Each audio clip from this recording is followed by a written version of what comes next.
তোমাকে কাল সমগ্র পৌরব রাজ্যের সম্মুখে নগরের মধ্যে দণ্ডিত করা হবে। ততক্ষণ পর্যন্ত তুমি বন্দী থাকবে। ভোজন নয়, জল নয়, প্রতি প্রহরে তোমায় 50 গা চাবুক মারা হবে। এটা আমার পৌরব রাজ বম্নির ন্যায়।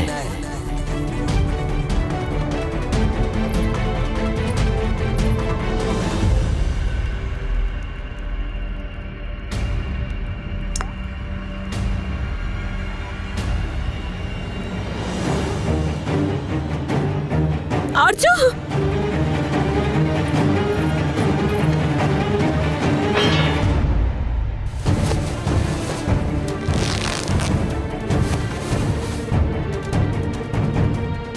আপনি কি করছিলেন আর্য? নিজের পুত্রের ওপর হওয়া প্রতিটা চাবুকের আঘাতকে অনুভব করার চেষ্টা করছিলাম অনুসুয়া।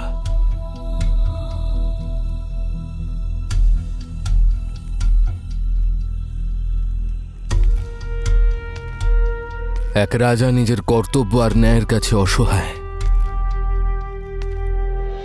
আমি ওখানে আমার অন্তর্মনের কথা শুনতে পারি না। সাক্ষীর উপর নির্ভর করে সিদ্ধান্ত নিতে হয়েছে।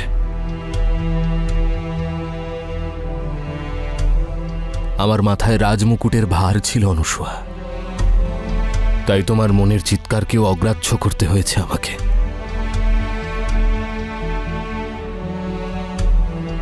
আমাকে ক্ষমা করে দিও অনুসুয়া।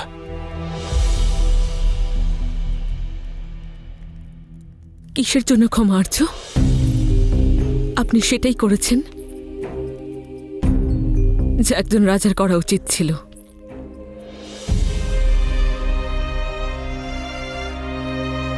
কিন্তু এখনো আমার পূর্ণ বিশ্বাস যে পুরুষ যা কিছু করছে সেই সব হস্তিকে বাঁচানোর জন্য। কিন্তু অনুসুয়া কনিষ্ক স্বয়ং ওকে প্রহার করতে দেখেছে। আর যেটা কনিষ্ক দেখতে পাইনি সেটা আমি দেখতে পাচ্ছি আর্য।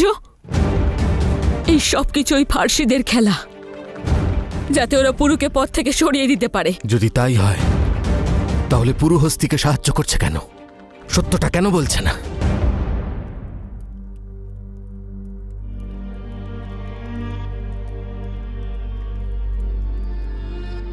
যে রক্ত আপনার হাত থেকে এখন বইছে এই একই রক্ত পুরুর ধমনীতেও বইছে। সেই রক্ত যার নিষ্ঠা সংসারে আর কারোর সঙ্গে তুলনা করা যায় না। মনে আছে আপনার আর্য? পুরুর জন্মের আগে রাজগুরু বলেছিলেন যে আমাদের সন্তানের শরীর লোহার মতো হবে, কঠোর, কিন্তু মন কোমল, অন্যের কষ্ট নিজের করে নেবে। আর রিপুদমন তো ওর জন্য সবকিছু ছিল। হস্তি সেই রিপুদমনের পুত্র। আর পুরো এটাও জানে যে যদি ও সত্য বলে দেয় তাহলে হস্তির প্রাণ সংকটে পড়বে। তাহলে তোমাকে ওকে বোঝাতে হবে অনুসুয়া।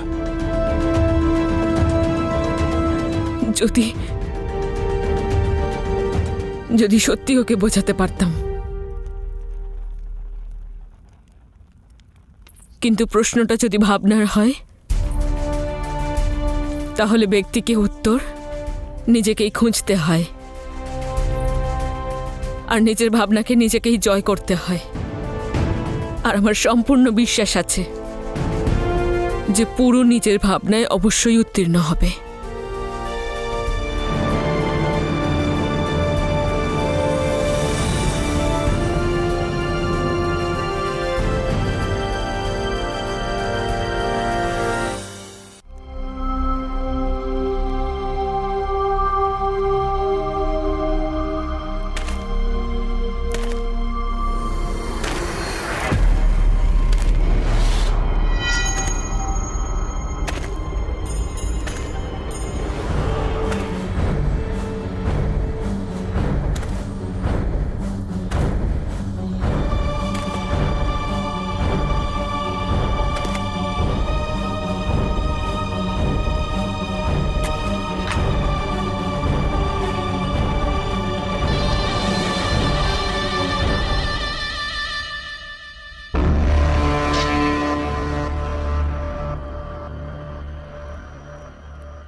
কি নিষ্ঠুর এই লোকগুলো, একটুও দয়া দেখায়নি তোমার উপর।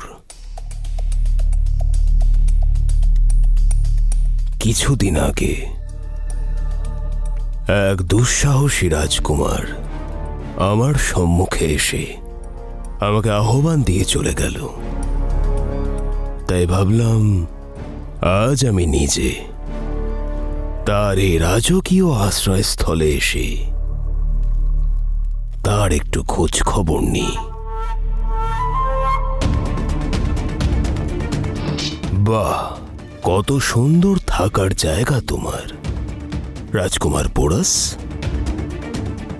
মৃত্যুর যাত্রায় যাবার আগে বিশ্রামের জন্য এটা খুবই সুন্দর একটা জায়গা। দেশের বিশ্বাসঘাতকদের জন্য।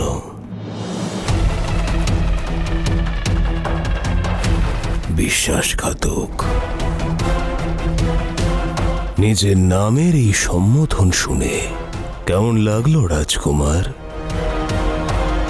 তোমার মা অবশ্যই এতে ভীষণ আঘাত পেয়েছে।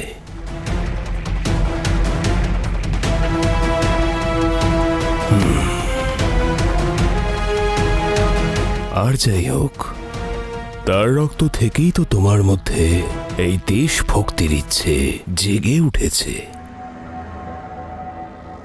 কিন্তু পেলে কি তুমি এই দেশভক্তির থেকে?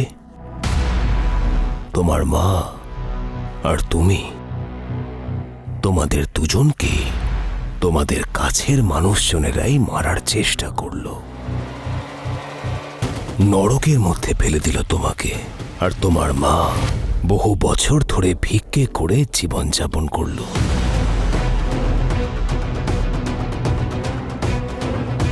আর ছেলে রাজকুমার হওয়া সত্ত্বেও দস্যুদের মধ্যে বেড়ে উঠল। এত বছর পরে দেখা হবার পরেও কি হলো? তাই এর আগে মা তার ছেলেকে ঠিকমতো দেখতে পায়, আর ছেলে তার মাকে দেখতে পায়,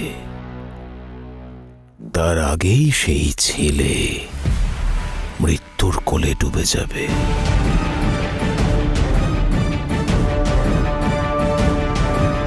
হ্যাঁ পোরাস, তুমি মরবে নিজেরই পিতার আদেশে। পুরো বাজারের সামনে তোমায় ফাঁসি দিয়ে দেওয়া হবে, আর এক বিশ্বাসঘাতকের ঝুলে থাকা লাশ থেকে চিল শকুনেরা চিৎকার করবে।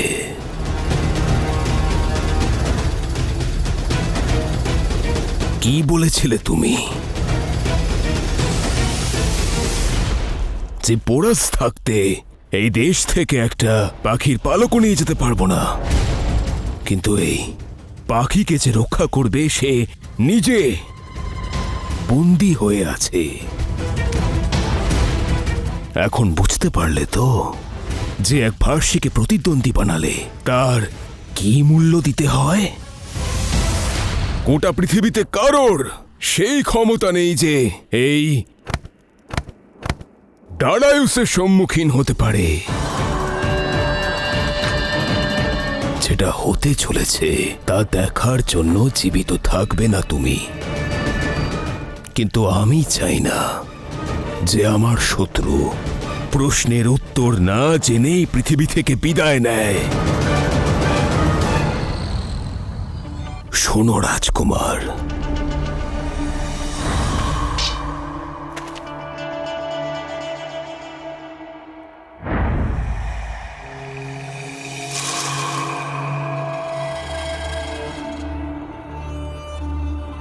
আমি সোনার পাখির শুধুমাত্র এই পালক নিয়ে যাব না পোরাস, বরং এই গোটা পাখির ওপর আমি আমার অধিকার বজায় রাখব।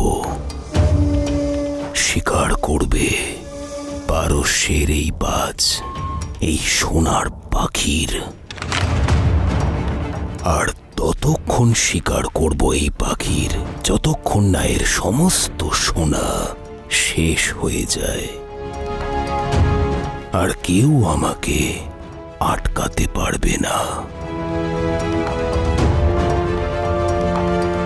কেন সেটা জানো?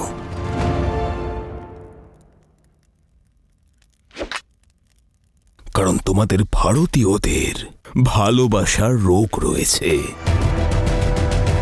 ছোট ছোট বিষয়কে ভালোবাসো তোমরা। নিজের মা বাবাকে, নিজের স্ত্রীকে, নিজের ঘরকে, নিজের ধর্মকে, নিজেদের মানুষজনকে।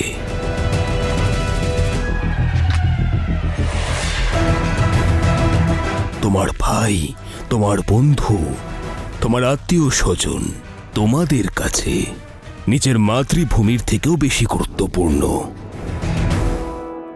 তোমাদের এই দুর্বলতা বাইরের লোকেদের শক্তি হয়ে ওঠে, আর এমনটা সবসময় থাকবে। যদি প্রথম ভালোবাসা মাতৃভূমির প্রতি হতো, তাহলে মহারাজ দারায়ুষের এই কূটনীতি এখানে ভারতের ওপর কাজ করত না। আমার ভাই, আমার মা, আমার ঘর, আমার সমাজ, ব্যাস এই সব কিছুই তোমাদের কাছে বেশি গুরুত্বপূর্ণ। আর যাদের ভাবনা ছোট হয়, তারা শত্রুদের সামনে সব সময় দুর্বল হয়ে থাকে। এটা তোমার এই ভাবনারই কারণ যে একজন ব্যবসায়ী আজ রাজা হয়ে তোমার সামনে দাঁড়িয়ে আছে, আর এক সৎ রাজকুমারকে বিশ্বাসঘাতক বানিয়ে কাল ফাঁসিতে চড়ানো হবে।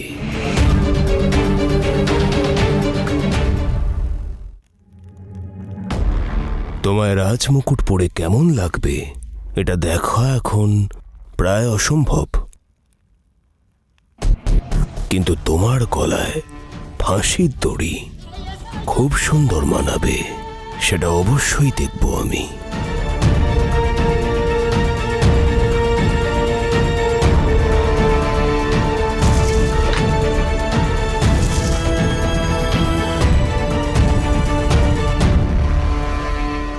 কারণ তোমাদের ভারতীয়দের ভালোবাসার রোগ রয়েছে।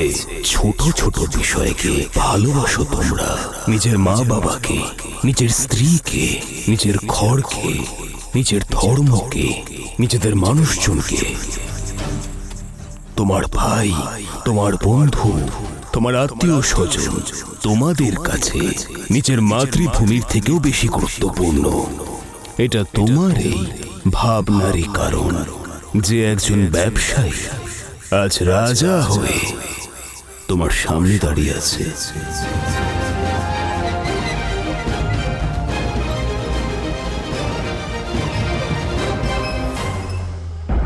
পরিষ্কার করে বলুন, কি আছে আমার আলেকজান্ডারের ভাগ্যে?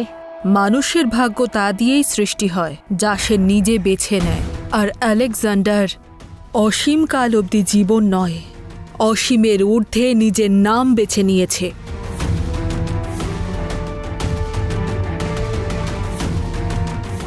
নাম চায় ও, আর নাম এত সস্তা নয়।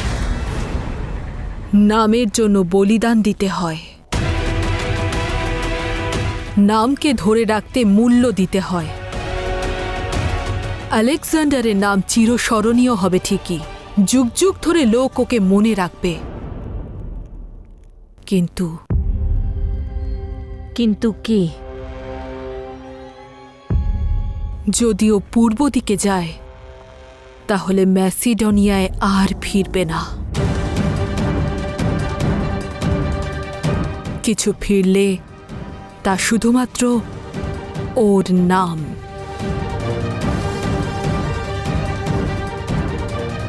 নিজের বিজয় উৎসব পালন করার জন্য ওর দেহে আর প্রাণ থাকবে না।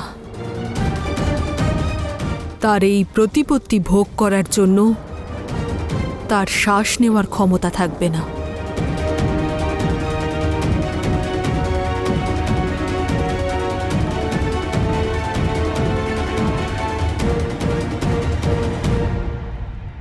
আপনি কি বলতে চাইছেন যে আমার ছেলে, জিউসের ছেলে, ভারতে গেলে মারা যাবে?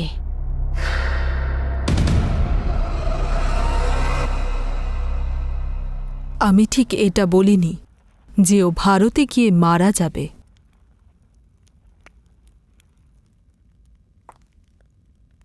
কিন্তু হ্যাঁ, ও আর ভারত থেকে এখানে ফিরে আসতে পারবে না। সাবধান থেকো অলিম্পিয়া, আলেকজান্ডারকে ভারতে যেতে দিও না।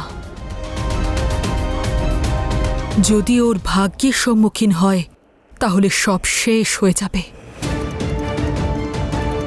সেই রক্ষক আলেকজান্ডারের স্বপ্নকে কোনোদিনও পূর্ণ হতে দেবে না। প্রত্যেকের সঙ্গে দেখা হয় কোনো উদ্দেশ্য নিয়ে। মনে হয় আমাদের দেখা হওয়ার উদ্দেশ্য পূরণ হলো। আমি ডেলফি চলে যাচ্ছি। বিদায় অলিম্পিয়া।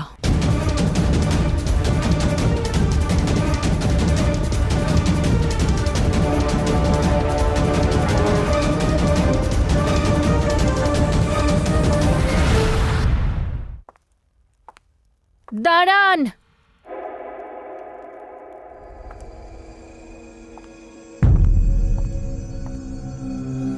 এখন আপনিই বলে দিন আমি কি করব। তোমার স্বপ্নকে নিজের চোখে নিয়ে এসে চোখ বন্ধ করে নাও অলিম্পিয়া। আমাদের চাহিদাই আমাদের ভাগ্য নির্ধারণ করে। আমাদের ভাগ্য আর আমাদের জীবন আমরা কি বেছে নেব তারই পরিণাম। এবার যেটা তুমি বেছে নিতে চাও তা তোমার এবং আলেকজান্ডার দুজনেরই ভাগ্য হয়ে উঠবে। যদি স্বপ্নকে পেতে চাও তাহলে বাস্তবকে হারাতে হবে অলিম্পিয়া।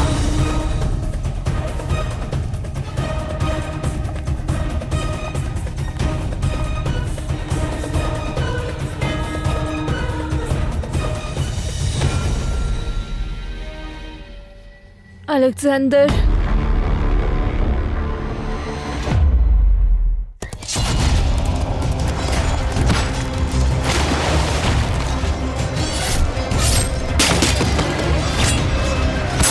শেষ করে দাও সবাইকে।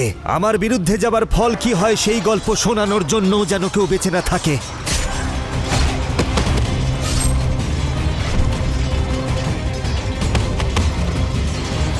পৌরব রাষ্ট্রের সীমানার উত্তর দিকে আপনার এই ফার্সি আত্মীয় গোটা একটা ফার্সি এলাকা তৈরি করেছে। সেখানে অনেক কিছু হচ্ছে যা আপনি কল্পনাও করতে পারেন না। রাজকুমার পুরুষোত্তম যা বলছে সেটা কি সত্যি শাহুদা রাইস?